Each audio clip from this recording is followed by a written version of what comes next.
अस्सलामुअलैकुम friend, welcome to cooking with Arisha.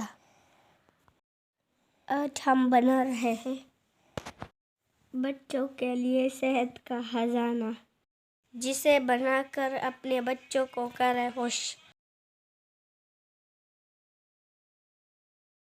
Rooh Afza और दूध से बना खुशूसी शरबत। तो आइए शुरू करते हैं।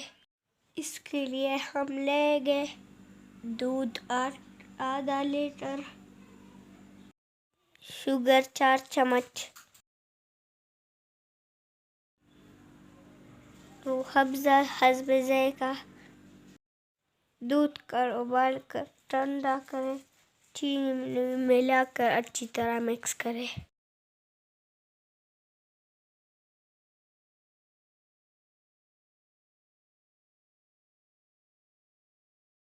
अब रूह अफ़ज़ा शामिल करके चम्मच अच्छी तरह चला लें।